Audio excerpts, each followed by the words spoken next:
is, Ray. What do you want to do tonight? The same thing we do every night, Pinky. Try to take over the world. Open Your Mind to Receive by Catherine Ponder. This audio is brought to you by You Are Creators, Inc. and is free to use and download. Open your mind to receive. Why should you deliberately open your mind to receive? Because most of us have endured a pinched, narrow existence for no good reason. We have blocked our good from getting through to us in the process. There's nothing divine about a pinched existence. There's nothing divine about a narrow, limited way of life. It proves nothing but the foolishness and ignorance of man who actually lives in a universe of lavish abundance. Anyone who lives a pinched, narrow existence is not expressing his or her true nature. He is only cheating himself. If this has happened to you, there is something you can do about it. The word receive means to accept. Psychologists tell us that we can have anything we can mentally accept, but that we must mentally accept it first. A great part of the act of receiving is to accept the good you want mentally, rather than fighting it mentally. A well-meaning young businessman said to me at a book autographing party, "Are all these success stories in your books factual? Aren't some of them fabricated?" "Why do you ask?" was my reply. "Because they sound too good to be true." "Just how long have you been reading about the power of prosperous thinking?" I inquired. "Oh, only about a month," he said. That explained his disbelief. He was still so conditioned to the limited beliefs of the world that he had not yet learned that nothing is too good to be true. I explained that for every success story that gets into my books, there are scores of others that do not. The results of prosperous thinking are so numerous, I cannot possibly relate them all. And those reported to me are only a fraction of the happy experiences people have had who use the ideas suggested. This young man was still trying to open his mind to receive. He was trying to mentally accept the belief that unlimited good is his heritage. To help him do so, I suggested he speak forth this well-known statement for at least 5 minutes a day. Nothing is too good to be true. Nothing is too wonderful to happen. Nothing is too good to last. How a housewife prospered. A housewife said, "Although I have studied the power of prosperous thinking for years and have had great improvement in my life from that philosophy, I recently discovered something I had been doing wrong. I had been saying I was on a fixed income. I had been trying to bring more financial income to me in a certain way. I had not opened my mind to the possibility of unlimited supply coming to me in unlimited ways. When I realized my mistake, I spoke these words over and over aloud for a long time. I am receiving. I am receiving now. I am receiving all the wealth that the universe has for me now." Within a few hours, I received a telephone call from the new cable television company in town, inviting me to come in and discuss the possibility of doing a number of children's shows for them on material I had already developed for handicapped children and for slow learners. I went for the interview, and this job is now assured. It is one that will bring a considerable income to me. As I continued speaking the word of receiving, my retired husband's business quickly picked up. A number of customers appeared with furniture for him to repair. These jobs will keep him busy and happy for some time. This woman continued to daily speak the word that she was receiving. Later she reported, "Money seems to be coming to me from all points of the universe. I have just sold a children's film which will be shown in schools as an entertainment feature for kindergarten and for underprivileged youngsters. Also, a film on games for children which I made months ago has now been marketed and orders are beginning to flow into the distributor. All this happened after I began daily to open my mind to receive." How she made $30,000 her first year in business.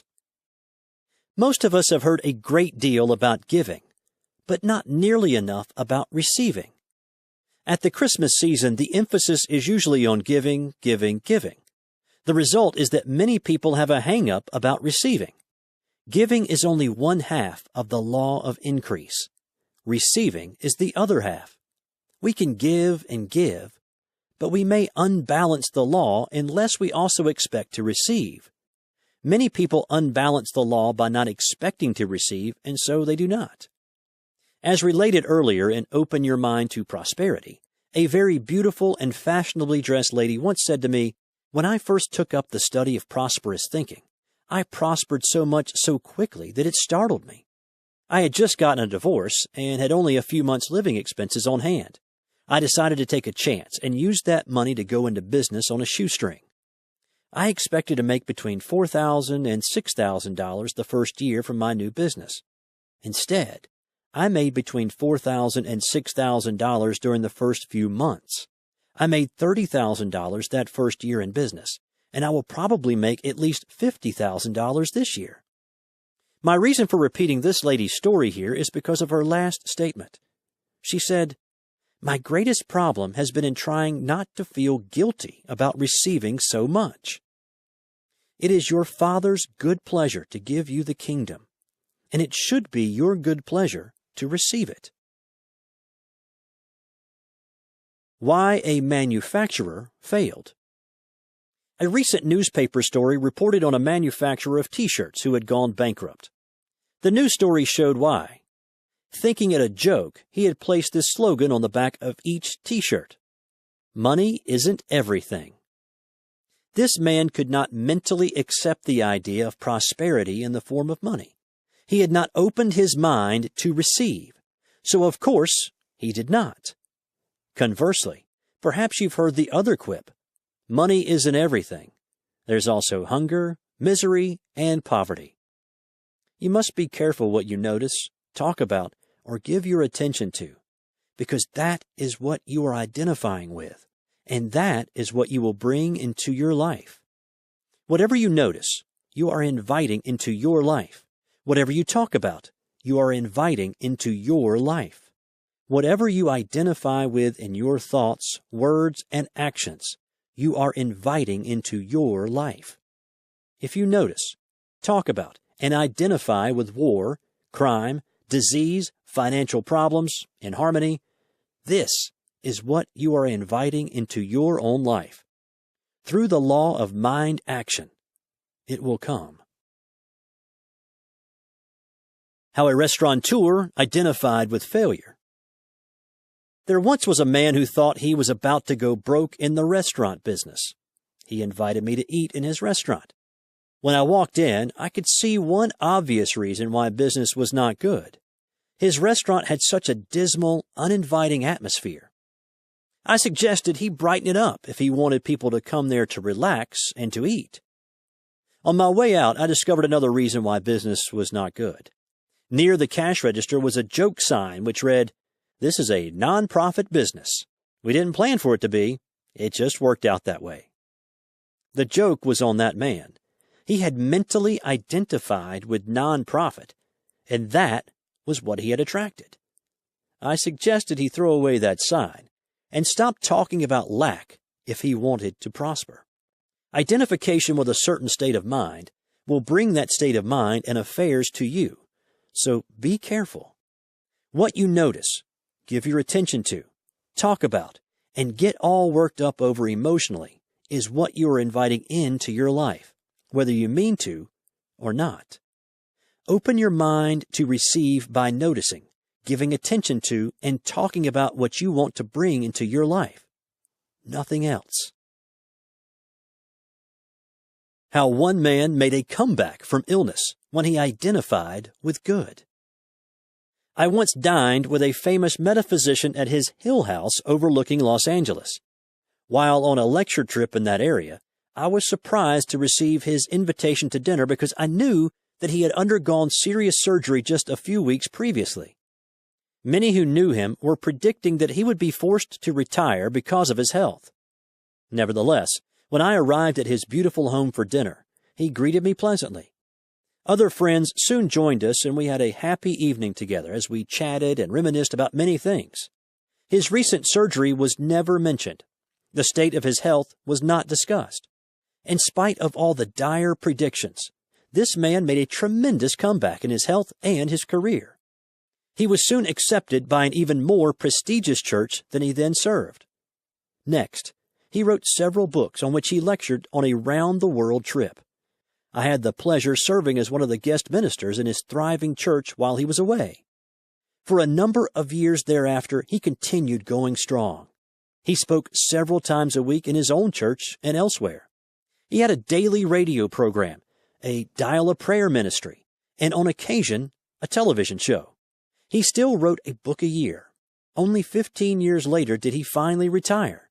When he passed on at the age of 86, he had outlived most of his relatives, friends, and co-workers of long standing.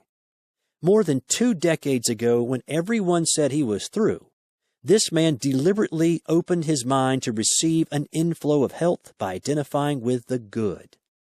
He made a comeback when they said it couldn't be done, by concentrating on happy, pleasant things rather than by dwelling on the dreary operations he had just experienced. How to identify with your source. Open your mind to receive by telling God what you want instead of constantly telling people. Telling people what you want can dissipate your good because God is the source of your supply, not people. Although people, ideas, and opportunities are all channels of your supply, God is the source because He creates those ideas and opportunities. Through the law of mind action, He helps attract the appropriate people and circumstances to you to help expedite those ideas and opportunities, through which your good can come to pass. A statement you will want to use often to help you identify with your source of good is this: I do not depend on persons or conditions for my good. God is the source of my supply, and God provides His own amazing channels of good to me now. The first kind of giving. Giving is the first step in receiving. When you want to receive, give. However, there are 3 kinds of giving. All 3 are equally necessary to your long-term growth and success. First, give to God. Put Him first financially. Why? As explained in Buddhism and elsewhere, this is the first quality to be developed in your character on the road to enlightenment. Many conscientious people study self-help methods galore, yet do not receive the benefits from them that they should, because they ignore this first step. Various schemes have been suggested for getting rich quick. Most of them fail because they are based on getting, not giving. They have no spiritual basis. The reason many people fail to receive their good in life is because they do not practice giving or returning impersonally to the universe in a systematic basis a portion of all that the universe shares with them. 2 businessmen in Chicago once told me that they held the local franchise on one of the most famous success courses in America, one that cost thousands of dollars to take. Though they prospered for a time, they eventually went broke. And they finally realized why. Their course had only emphasized getting, not giving. Their course had not taught the spiritual side of prosperity. It had not taught its students to tithe their way to prosperity by returning to the universe 1/10 of all they received. It was only after these 2 businessmen found their way into one of the local New Thought churches and began to put God first financially that their financial affairs stabilized and they began to permanently prosper. When any person withholds that which belongs to the universe, his life is thrown out of balance, and he experiences lack in some form. It may be lack of supply, lack of health, lack of love, lack of spiritual understanding, or lack of direction in his life. It is only as we let go of our littleness that we can expand into the larger life. So it is not enough to say that you believe God is the source of your supply, as previously suggested. You must prove that you believe God is the source of your supply by first sharing with Him.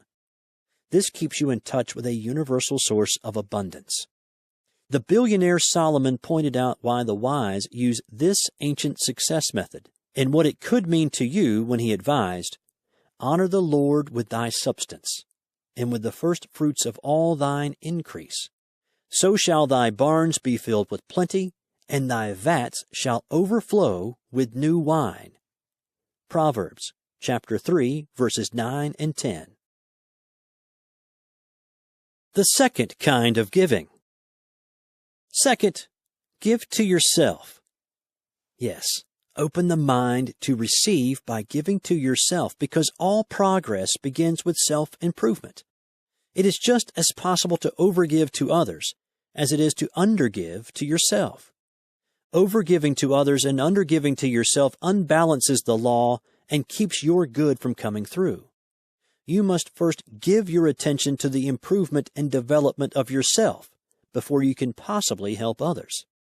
You cannot possibly give to others unless you first have something to give. You must first have strength, wisdom, and substance before you can share these qualities with others. There are those misguided people who think it is selfish to emphasize self-improvement first, but it is only after self-improvement that you are capable of helping others. When you do just the opposite, when you overgive to others and undergive to yourself, you feel depleted, and you are. This causes within you a sense of lack, which is degrading and limiting. Because of this, overgiving to others is self-defeating. It accomplishes nothing constructive. Psychologists talk about the sin of parents who overgive to their children. This suppresses their children's talents and it overworks the parents. Such overgiving harms everyone concerned. In the recent age of permissiveness, we have witnessed the damaging results of overgiving parents and their confused, bewildered children. Conversely, my own father reluctantly gave as little as possible to his children. The philosophy of undergiving had been a part of his upbringing. It caused us many hardships, and it took me years to overcome the poverty consciousness that resulted. So let us seek to strike a happy balance.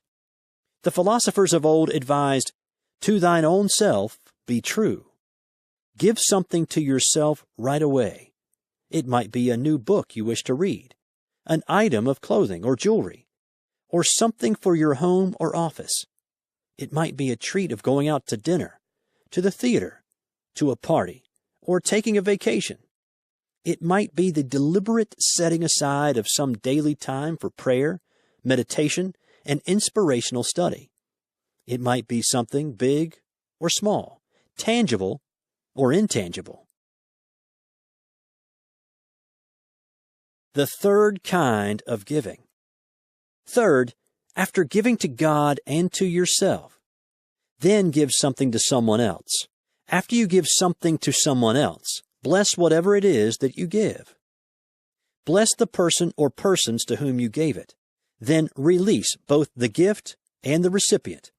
Any man, woman, or child can transform his life by transforming what he gives out, what he gives to God, what he gives to himself, and what he gives out to others. When you aren't sure what to give to others, that is the time to declare, "I give under divine direction." Then watch the hunches and ideas that come. You'll be shown what to give, where, and to whom. Many of the blessings you want most are within your reach. By your acts of giving, you open the way to attract the blessings you desire. These blessings have probably been waiting to reach you, but they were blocked by your own lack of giving. There was no free channel through which they could pass. By giving under divine direction, you open a channel through which these blessings are freed to arrive. An early prosperity teacher of mine often said, "First give to God, then give to mankind as God directs." The one who did not prepare to receive suffered lack. After you give to God, yourself, and others, then get ready to receive. You can get ready to receive by preparing to receive. There are those who say, I give, but I do not expect to receive. And they do not. An unhappy lady explained, I teach a private prosperity class in my home, but I do not take an offering. I give, but I do not believe I should expect to receive. And she didn't. But she resented not receiving. She should have resented not receiving, because she was unbalancing the law of increase by giving, and by not opening the way to receive. It was pointed out to this lady that it was fine to teach such a class, but that she was not only shortchanging herself, she was also shortchanging her students by giving them the impression that they could get something for nothing. She should either have charged handsomely for her course, or opened the way right there in class for her students to prove the law of increase by extending an invitation to them to give generous tithes and offerings in appreciation for the priceless instruction they were receiving. She was cheating herself, and she was cheating them by her fearful attitude. The one who prepared to receive prospered. It is reported that in the early days of the Unity movement, a visiting metaphysician spoke to the workers employed by the Unity School of Christianity at their headquarters, then located in Kansas City, Missouri. The guest speaker was introduced by Unity's co-founder, Charles Fillmore. Early in his talk, this well-meaning but somewhat self-righteous speaker said, "In my ministry, we do not pass the offering plate. We leave one at the back of the room, and if anyone wishes to give something, the plate is available, but I do not stress giving." According to the oft-repeated report, that's as far as he got. Charles Fillmore walked up to the lecturer and said, "You may think and teach what you wish in your organization, but in this one, we believe in passing the plate because we know the law of giving and receiving. Not only do we pass the plate in our meetings, but each plate is always filled to overflowing. Students of practical Christianity want to give so they can prosper, and so they can help this movement to prosper." It is little wonder that Mr. Fillmore later became known as one of the pioneers of positive thinking, and that the Unity movement, which he co-founded, became a successful organization which has inspired millions over the years. You can see how a contrast in attitudes brought a contrast in results. One teacher did not believe in teaching the universal law of giving and receiving, and did not. Her students were few. The other teacher did believe in teaching the universal law of giving and receiving, and he became head of a prosperous organization that has helped countless people around the world. You can give up any false ideas you may have had about receiving. Your receiving doesn't stop anyone else's receiving. We live in a lavish universe, and there's plenty for all. How preparing for wealth attracted it. The owner of a charm school was widowed with small children to support. People kept saying, "She's a lovely girl, but no one wants to marry someone with all those children. That's too much financial responsibility to assume." This attractive widow paid no attention to that kind of talk. She taught prosperity principles in her charm course. She told her students they must develop a prosperous consciousness in order to become charming and successful in every phase of their lives. She did everything that occurred to her personally to prepare to receive a better way of life. She bought a striking gold designer's suit, which she constantly wore.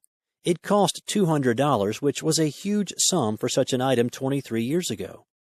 Once a week, she invited me to dine with her, always in the best restaurants, though sometimes she barely had the price of our lunch. Did the act of preparing for greater good attract it to her? She married a widower of third-generation wealth. He had 4 children. He helped raise her 3, and later they had one of their own, a total of 8 children. While everyone around her was talking lack and limitation, she was quietly preparing for just the opposite. And what she prepared for, she got. I find it interesting that none of the people who tried to mentally limit her future ever attracted wealth to themselves. Not through hard work, marriage, or a windfall.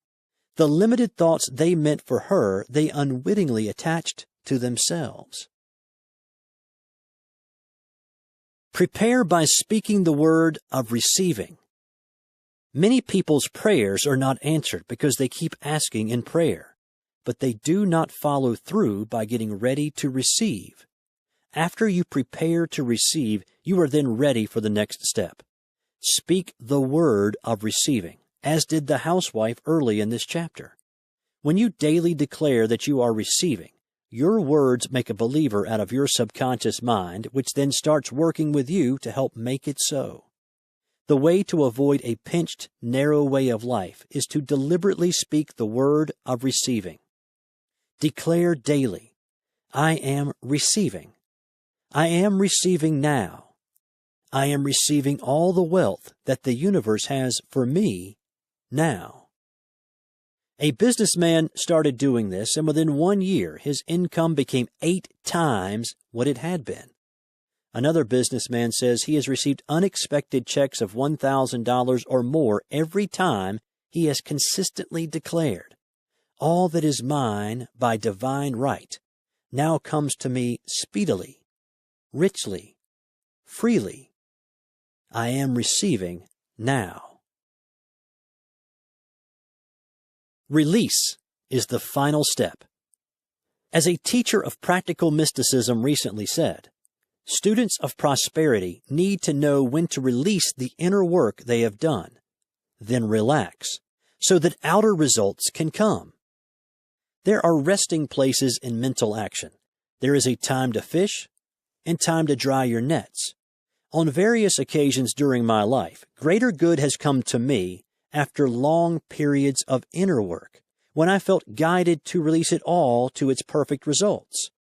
Several books have gotten finished after I did this. Happy changes in location and work, a better income, larger homes have all appeared after I worked inwardly, then turned loose, relaxed, and let go. So after speaking the word of receiving for a period, then declare that you have received and release it. Assume that greater good is already yours, since you have claimed it on the inner plane. This helps that good to appear on the outer plane as visible results in rich, appropriate form under divine timing. When you have reached this point of release, declare, "It is finished. It is done. I give thanks that I have received, and that my good appears in rich, appropriate form under divine timing." As you relax and let go, this process can open the way for unlimited results. Summary. 1. The word receive means to accept. Psychologists tell us that we can have anything we mentally accept, but we must be able to mentally accept it first. 2. Most of us have heard a lot about giving, but not enough about receiving. Many people have a hang-up about receiving. 3. Giving is only one half of the law. Receiving is the other half. Many people unbalance the law by overgiving. Many people unbalance the law by not expecting to receive. 4. It is your Father's good pleasure to give you the kingdom. It should be your good pleasure to receive it. 5. What you notice and talk about, you are inviting into your life. What you identify with in your thoughts, words, and actions, you are inviting into your life. 6. Open your mind to receive by identifying with the good. 7. Open your mind to receive by telling God what you want instead of telling people. Telling people what you want can dissipate your good. People are channels, but God is the source. 8. When you want to receive, give. There are 3 kinds of giving. All are necessary. A. Give to God. Put Him first financially. This is the first quality to be developed on the road to enlightenment. B. Give to yourself. Self-improvement is necessary before you can help others improve. C. Give something to someone else. 9. Get ready to receive. Prepare to receive. 10. Next, daily speak the word of receiving. This gains the cooperation of your thought and feeling nature, which then begins to work for you. Finally, declare that you have received, and then release it. This causes your accumulated good to move from the invisible plane and to become visible results. I hope you enjoyed listening to Open Your Mind to Receive by Catherine Ponder.